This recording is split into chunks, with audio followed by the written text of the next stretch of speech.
What's up guys, it's me Jeremy, and after playing Ekko for a bit on the PBE, I'm here to give you my thoughts on a couple of things that I noticed about League's newest champion.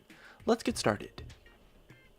Starting with his kit. His passive is pretty cool. It's kind of like Vayne's Silver Bolts, but giving him movement speed and slowing the target on it is really nice, so his passive seemed to be quite strong, but it didn't really last for that long, so occasionally it was a little bit difficult to proc. His Q was his main source of poke, and although it can potentially proc 2 charges of his passive, his Q actually did a lot less damage than I expected. And although the slow is nice, I was really just hoping this skill would do a little bit more damage. And because of that, his wave clear is extremely poor, which is honestly pretty lame. I think if he had good wave clear, he would be a lot stronger in a solo lane. His W actually seemed to be pretty bad at first, since it's fairly easy to dodge the stun with quite a long delay on it. But despite the 3-second delay for the skill, the radius of the stun is only visible by your opponents for like a second or maybe a second and a half before it goes off. It's kind of similar to Veigar. That being said, the ability is still pretty lame since the delay is still kind of long and you have to be in the stun area to proc it, so it makes it quite easy to outplay and difficult to work with, and extremely difficult to hit overall, to the point where the skill can sometimes feel completely useless. However, if you do land the stun, the payoff is huge, since the stun itself lasts for a bit over 2 seconds, making it have a lot of inherent power, and I think it can be really strong if you combo it with some crowd control from an ally or something like that. His E is pretty powerful and covers more distance than it would actually first appear, so it's really good for chasing and makes his chase potential phenomenal. And if you hit his Q twice, it can combo for a decent burst of damage with his passive.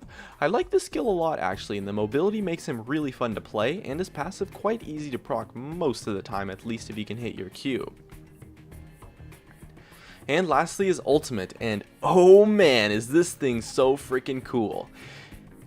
It's just so cool, and it does quite a bit of damage too, while giving him some awesome survivability with the utility on it. However, I found that the damage portion of this ultimate was extremely difficult to land, and due to the fact that it accounts for almost 50% of his total burst DPS inherently, it can be very difficult to set up and is completely useless when chasing.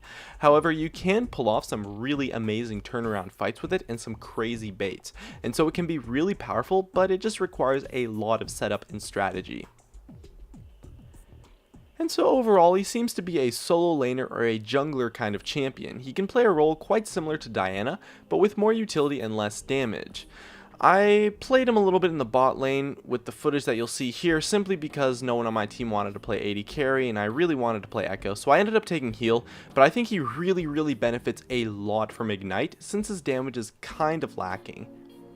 His lack of wave clear is actually kind of lame too, and makes his mid laning not that strong, and his lack of sustain makes his jungling a little bit difficult, and his ultimate and stun make him extremely hard to play. The mechanics and strategy needed to set up his kit is quite high, and so he probably won't be a very good solo queue champion at all. The pros, however, will likely be able to make something work with him, as can a dedicated player, but Ekko is not the kind of champion that you can pick up in just a few games and be proficient on. I initially expected him to be played in kind of an assassin-ish role for his chase potential, but his damage is honestly really just lacking if you can't land your ultimate, so he seems to be more of a utility bruiser who could make a lot of use with a more tanky build. With that said, I think he actually has quite a lot of potential to actually succeed as a top laner, since his ultimate interactions with teleport are quite useful, and using his ultimate for map movements such as getting back to lane is actually not that bad, and is quite strong when you buy fast or have home guards. I don't think he's overpowered, but he's really cool and really unique, and I think he has quite a bit of potential if you can have a team composition that helps him and synergizes well with him, since his utility is really strong if you can set it up properly. Anyways, my name is Jeremy, and that's it for my video on my thoughts on the new champion. Hey guys, it's me Jeremy. Thanks for watching my video. If you enjoyed it, definitely make sure to hit that like button so I can tell, and if you're interested, definitely check me out on all the socials, of which you can see over there. And if you really enjoyed the video, make sure to subscribe for some more awesome content in the future, as well as you can check out some of my other videos up here and over there. Anyways, that's going to be it. Thank you so much for watching, and of course, I'll see you guys next time.